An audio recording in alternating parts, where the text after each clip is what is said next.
여기 모여서 예배드리는 우리 모두는 믿음이란 선물을 하나님께 받은 사람들입니다.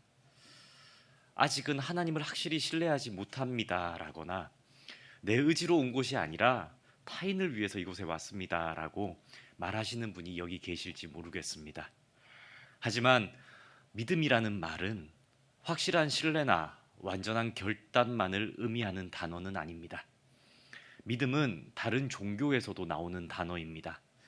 타 종교에서 믿음이란 자기의 신념, 확신, 결단을 의미하는 단어로 쓰이죠. 반면에 기독교에서의 믿음은 하나님과의 관계를 의미합니다. 성경은 로마서 10장 17절 말씀을 통해 우리에게 가르쳐 주시길 믿음은 들음에서 나며 들음은 그리스도의 말씀으로 말미암는다라고 가르쳐 줍니다. 이처럼 들음으로 시작하여 알게 된 하나님을 서서히 만나는 그 모든 과정이 믿음의 여정입니다.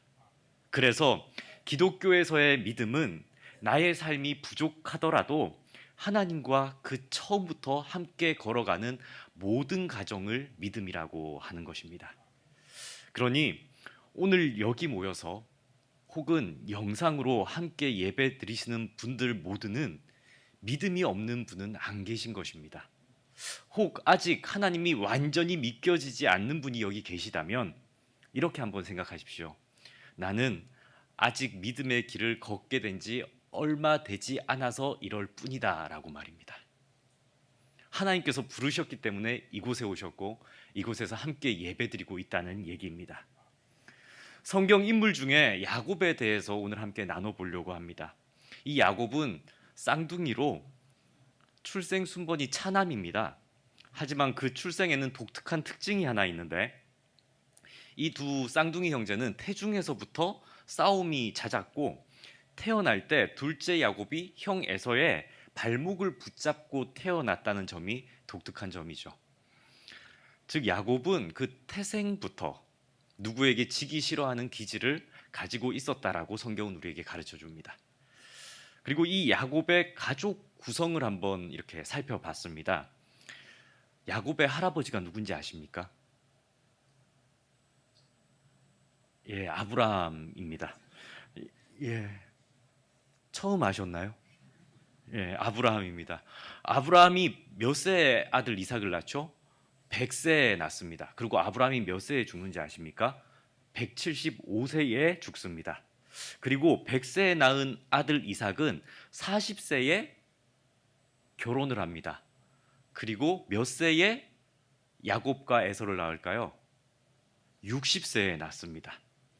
그러니 이 쌍둥이 에서와 야곱은 할아버지 아브라함과 함께 몇 년을 함께 지냈을까요? 생각하셔야 됩니다. 15년을 함께 지냈습니다. 그러니까 믿음의 조상이라고 불리는 아브라함으로부터, 그러니까 그의 할아버지로부터 이렇게 얼마나 생생하게 하나님에 대해서, 그 믿음에 대해서 많은 얘기를 들었겠습니까? 뿐만 아니라 믿음의 조상이 아브라함이라면 이삭은 뭐라고 불립니까? 순종의 아버지 아닙니까? 그죠?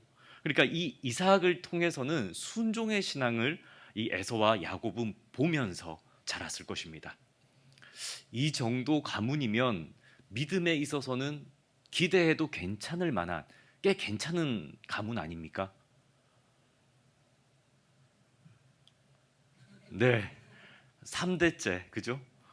꽤 괜찮은 가정일 것 같습니다. 거기다가 아브라함은 한 부족의 족장이었고 건세가 있습니다. 그리고 따르는 무리들이 아주 많았죠. 그리고 이삭 역시 하나님께서 주신 그 부유함이 대단한 사람입니다. 창세기 26장 12절에서 13절 말씀에 보면 이삭이 그 땅에서 농사하여 그 해에 100배나 얻었고 여호와께서 복을 주심으로 그 사람이 창대하고 왕성하여 마침내 거부가 되어 이렇게 기록되어 있습니다. 얼마나 부자였으면 거부가 되어라고 했겠습니까? 이 구절을 볼 때 그러면 에서와 야곱은 어려서부터 하나님을 믿음으로 복을 받은 가정, 그 풍성함, 그 풍요함을 누리는 부유한 집안의 누구들이라고요? 두 아들이라고요. 이 두 아들, 아무것도 부족함이 없는, 믿기만 하면, 하나님을 잘 믿기만 하면 부유하다라는 것을 보고 듣고 배운 이 두 아들입니다.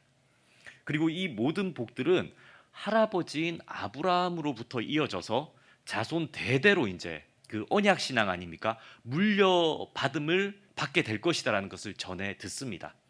창세기 26장 23절과 24절의 말씀인데요. 이삭이 거기서부터 부엘세바로 올라가더니 그 밤에 여호와께서 그에게 나타나 이르시되 나는 내 아버지 아브라함의 하나님이니 두려워하지 말라. 내 종 아브라함을 위하여 내가 너와 함께 있어 내게 복을 주어 내 자손이 번성하게 하리라 하신지라. 아멘. 이 무슨 얘기입니까? 이삭은 그러니까 아브라함으로부터 그 받은 복을 물려받았다라는 것을 보여주는 구절이기도 하고요.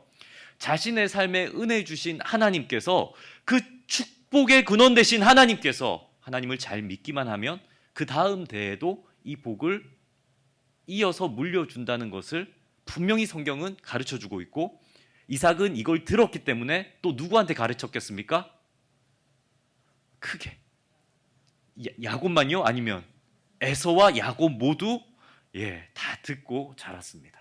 그리고 이 두 아들은요, 하나님의 언약은 장남을 통해서 이어진다는 것도 들었을 것입니다.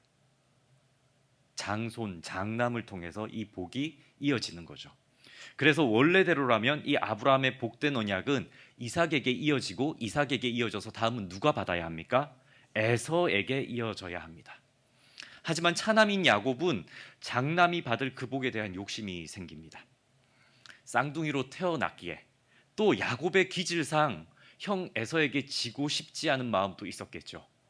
또 아버지 이삭에게 들은 하나님이 주시는 복이 싫지 않은 복이고 정말 그 복이 너무너무 갖고 싶어서 자신이 차지하고 싶은 마음이 커졌을 것입니다. 그래서 야곱은 사냥을 좋아하는 에서가 사냥 후 배고픔을 느끼는 그 시간을 노려서 팥죽을 준비합니다. 그리고 육신의 유혹에 약한 형 에서에게 그 약점을 알고 있어서 팥죽을 주는 대신에 그의 장자권을 빼앗는 사건을 일으킵니다.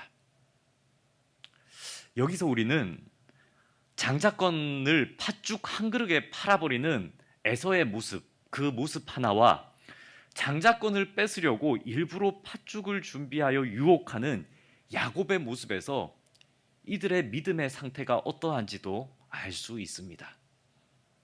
아브라함과 이삭에게 하나님의 말씀을 귀에 아마 딱지가 않도록 이 둘은 많이 들었을 것입니다. 하지만 에서는 그 장자권을 귀히 여기지 않았습니다.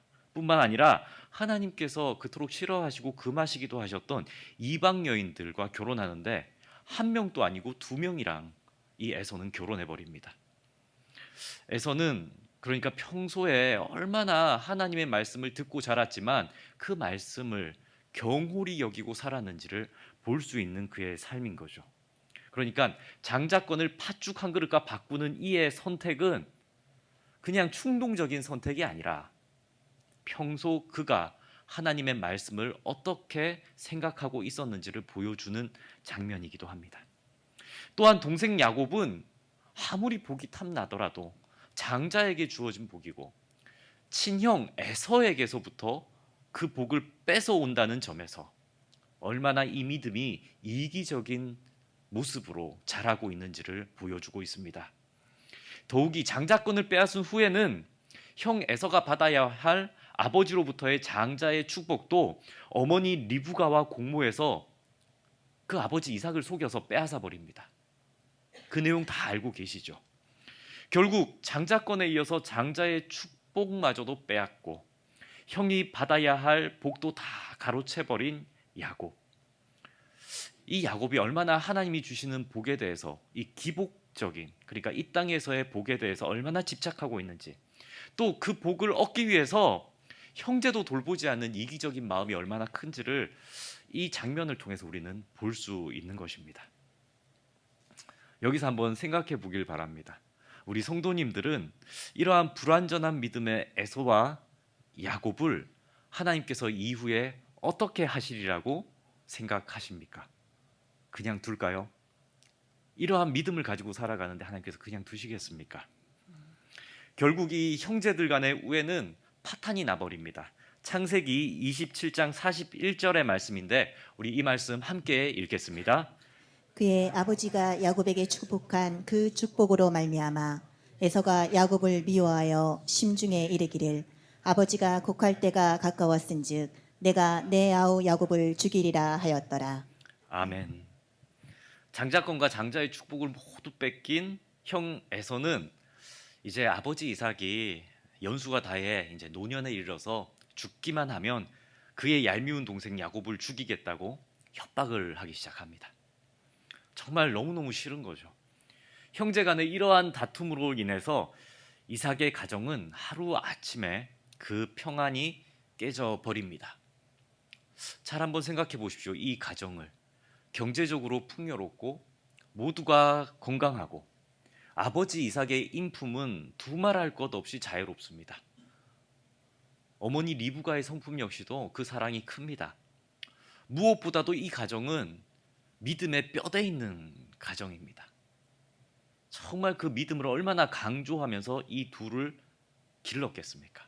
그런데 어쩌다가 이 가정이 이렇게 돼버렸을까요? 우리는 야곱과 에서의 다툼으로 가정이 무너지는 것을 보면서 영적 교훈 하나를 얻게 됩니다. 그것은 이 가문이 아무리 아브라함의 믿음의 자손이었더라 할지라도 그 아버지 이삭이 아무리 순종의 사람이었다고 할지라도 야곱과 에서의 믿음을 아름답게 길러내지는 못했다는 점입니다. 하나님을 알려줄 수는 있지만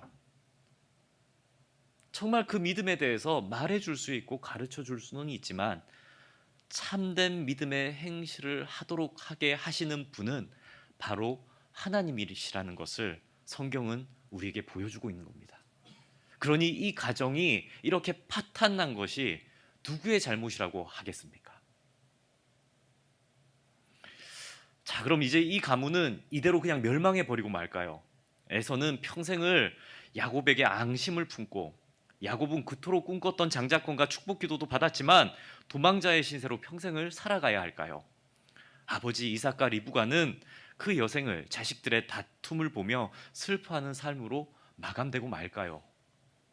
성도님들, 이 이삭 가정의 이야기가 어쩌면 오늘날 우리 가정의 모습은 아닐런지요. 내가 무엇을 잘못했을까? 내가 무엇을 잘못해서 내 가정은 이런 모습일까 하는 생각들 말입니다. 하나님을 믿으면 모든 일들이 순탄하게 풀릴 줄 알았는데 가는 길마다 막힘이 있고 갈등이 생깁니다.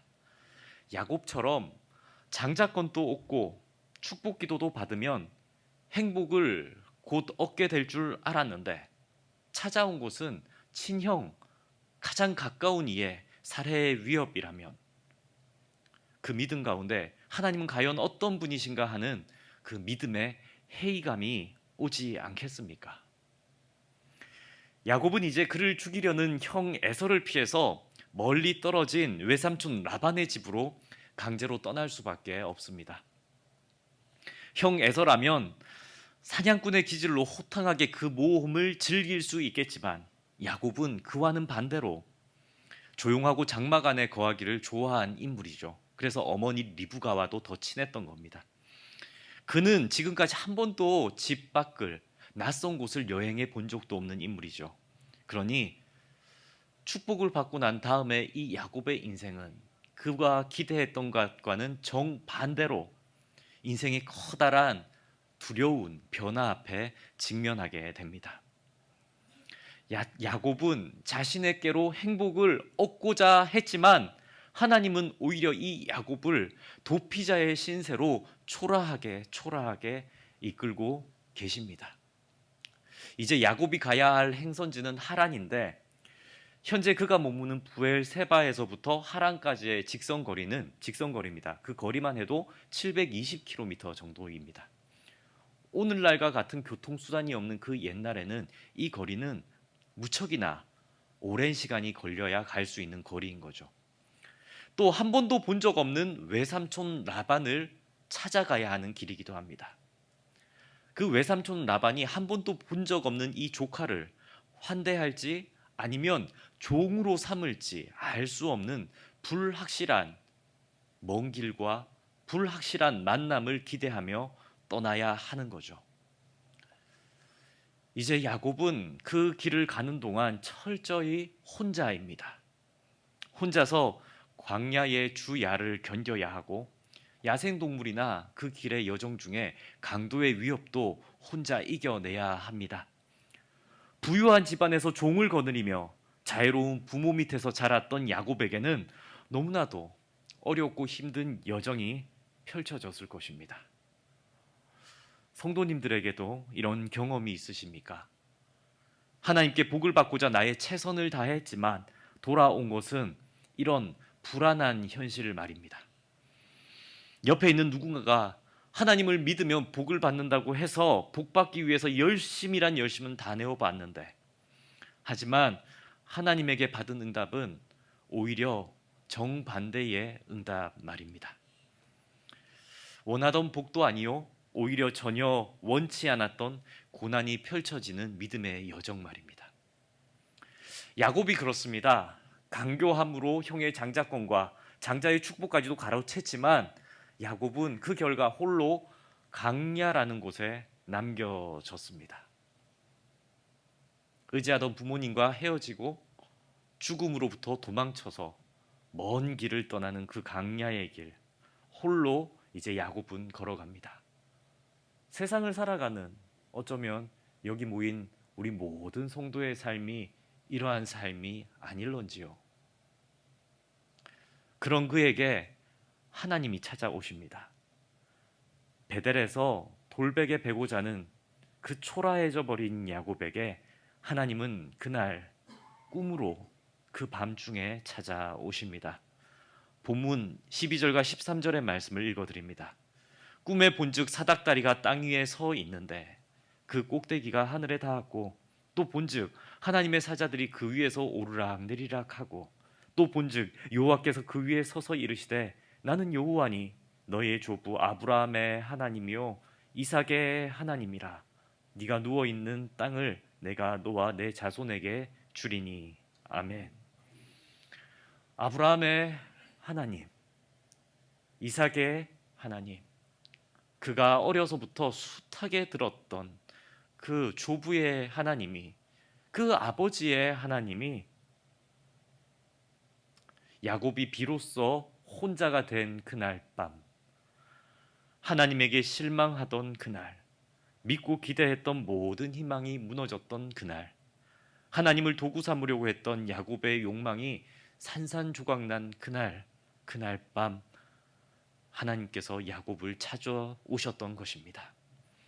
그렇게 야곱을 찾아오신 하나님은 야곱이 그토록 바랬던 복을 직접 약속해 주십니다. 진정으로 이 야곱이 체험하는 겁니다. 에서가 받아야 할 복을 가로채서 내가 그 복을 받겠다라고 이렇게 자신의 힘으로 뭔가 이렇게 나아갔던 것이 아니라, 이제는 그 초라해진 야곱에게 하나님이 오셔서 직접 만나 주시고 직접 약속해 주시는 복을 듣는 그 언약을 하나님과 야곱의 1대1의 관계 속에서 이루어지고 있는 겁니다. 본문 13절 하반절에서 15절까지의 말씀인데요, 우리 함께 읽겠습니다. 네가 누워 있는 땅을 내가 너와 내 자손에게 주리니 네 자손이 땅의 티끌같이 되어 네가 서쪽과 동쪽과 북쪽과 남쪽으로 퍼져나갈지며 땅의 모든 족속이 너와 내 자손으로 말미암아 복을 받으리라. 내가 너와 함께 있어 네가 어디로 가든지 너를 지키며 너를 이끌어 이 땅으로 돌아오게 할지라. 내가 네게 허락한 것을 다 이루기까지 너를 떠나지 아니하리라 하신지라. 아멘. 아멘. 야곱은 믿음의 여정 중에 이제 하나님을 만나서 복을 약속받습니다. 지금 당장 받은 게 아니라 뭘 받았다고요? 약속을 받았습니다. 첫째는 땅을 주리라는 약속이고, 둘째는 자손을 번성케 하리라는 약속입니다. 셋째는 복의 통로가 될 것이라는 약속이고, 마지막으로 넷째는 하나님께서 너와 함께 항상 하리라는 임마누엘의 약속입니다. 성도님들, 이 약속 네 가지 기억이 되십니까? 첫 번째가 뭐라고요? 땅을 주리라는 약속. 두 번째는요? 자손을 번성케 하리라는 약속. 세 번째는요? 너가 복의 통로가 되리라는 약속. 네 번째는요? 임마누엘의 약속. 내가 너와 항상 함께 하리라.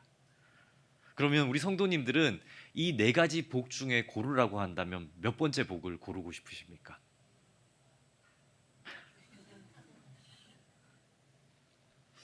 하나님께서는 꿈이었지만 야곱에게 너무 선명하게, 정말 선명하게 나타나셔서 이 네 가지 복을 다 주겠다. 이 네 가지 복을 너에게 다 주겠다. 약속합니다.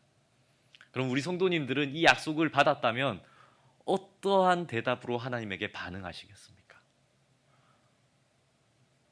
우리 성도님들은 어떻게 반응하실 거예요? 이 약속을 받은 야곱은 이전의 야곱의 모습이 아닙니다. 그는 하나님을 만난 것에 대해서 두려워함과 동시에 경외심, 그 경외심으로 하나님을 주로 인정합니다. 내 인생을 하나님한테 맡기는 가정이 오늘 본문 속에 녹아 있는 거죠. 그러면 하나님께 제 인생을 의탁할 테니 제 인생을 인도해 주십시오라는 두려움과 경외심으로, 그리고 진중함으로 자신이 받을 복에 대해서 이렇게 자신의 헌신과 결단을 하나님께 또 약속합니다. 본문 20절에서 22절의 말씀인데, 이것은 야곱이 하나님의 약속을 받고 자신 또 하나님한테 약속하는 그 장면입니다. 우리 이 말씀을 함께 읽겠습니다. 야곱이 서원하여 이르되 하나님이 나와 함께 계셔서 내가 가는 이 길에서 나를 지키시고 먹을 떡과 입을 옷을 주시어 내가 평안히 아버지 집으로 돌아가게 하시오면 여호와께서 나의 하나님이 되실 것이요 내가 기둥으로 세운 이 돌이 하나님의 집이 될 것이요 하나님께서 내게 주신 모든 것에서 10분의 1을 내가 반드시 하나님께 드리겠나이다 하였더라. 아멘. 야곱은 이 약속을 하면서 이제 자신이 혼자가 아니라는 것을 깨닫게 됩니다. 아브라함의 믿음, 이삭의 믿음과 같이 듣기만 했던 그 믿음이 이제는 자신의 믿음이 된 겁니다. 겉으로 보기에는 똑같죠. 겉으로 보기에는 똑같은 야곱일지 모르지만, 하지만 이제 야곱의 속 사람의 인생은, 앞으로 펼쳐질 야곱의 모든 인생의 걸음들은 하나님과 함께 걷는 여정이 된 것입니다. 이후 전개되는 야곱의 인생 행로를 우리는 잘 알고 있습니다. 하나님이 함께 하신다고 해서 순탄하거나 원하는 길만 걷게 되는 것도 아니라는 거죠.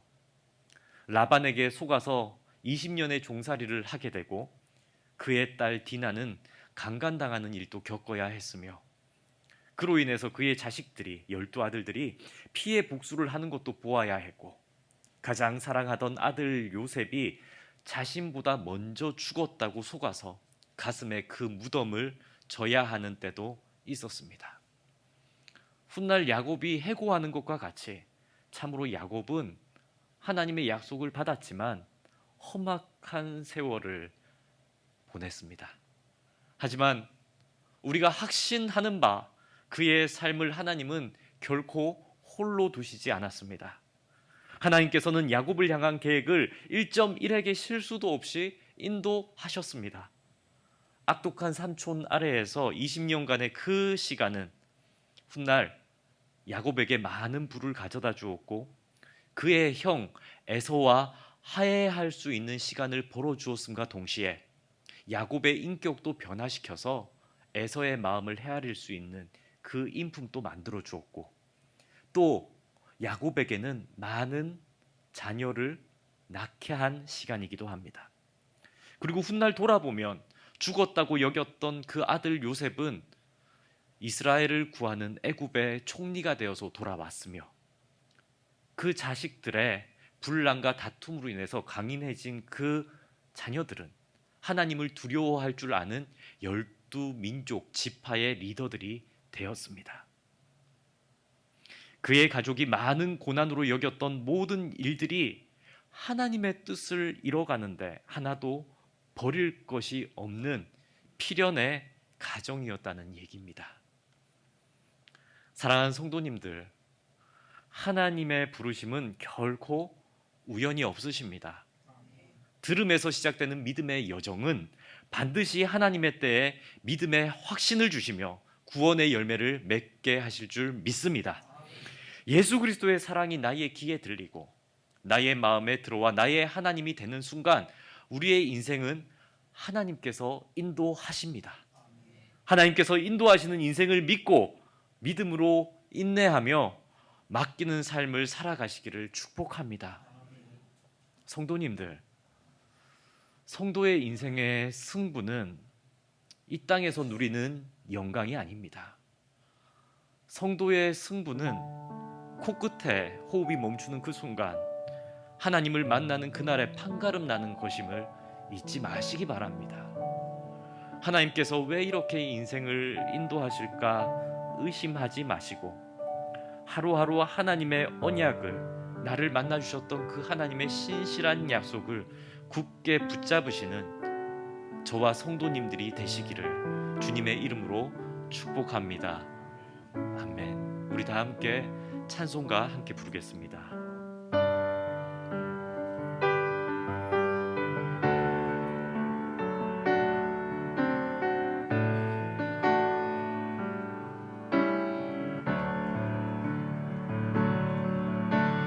내 주여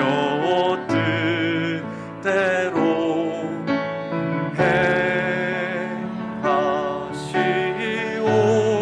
행하시옵소서. 온 몸과 영혼을 다 주께 드리니 이 세상 돌아가 주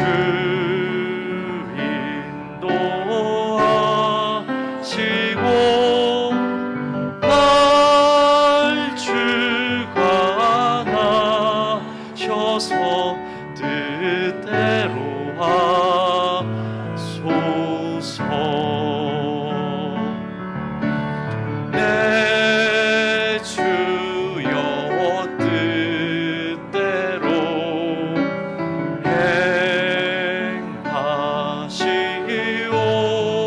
행하시옵소서. 큰 근심 중에도 낙심케 마소서.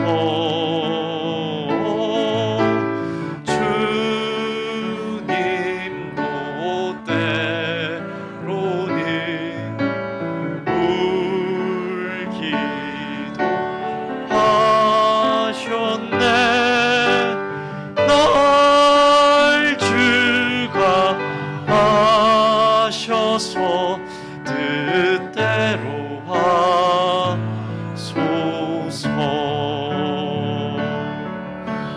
내 주여 뜻대로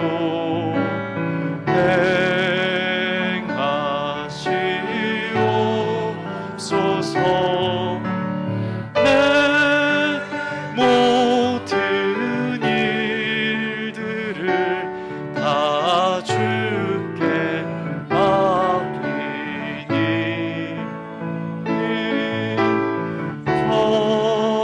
서천서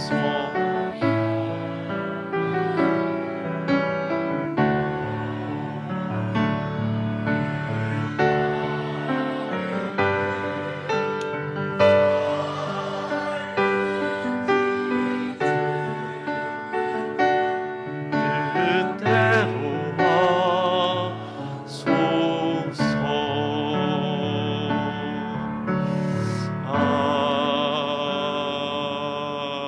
아멘. 저희에게 믿음을 주신 하나님 아버지, 야곱의 삶을 돌아보며 우리의 믿음을 돌아보게 하시니 감사합니다. 지금 저희의 믿음은 하나님과 동행하고 있습니까? 하나님이 허락하신 모든 삶, 하나님의 인도하심을 쫓아 살아가게 하옵소서. 큰 근심이 올 때도 너무 낙심케 마시고 이 세상의 모든 고락을 주님께서 동행하여 주옵소서. 때론 기도조차 할 수 없을 만큼 힘이 든 날에는 잠잠히 걸음을 멈추고 전능하신 하나님을 묵상함으로 새 힘을 얻게 하옵소서. 그리하여 여기 모인 우리 모두가 하나님 오시는 그날에 영광의 찬양을 올려드리게 하옵소서. 이 모든 간구 우리 주 예수 그리스도의 이름으로 기도드립니다. 아멘.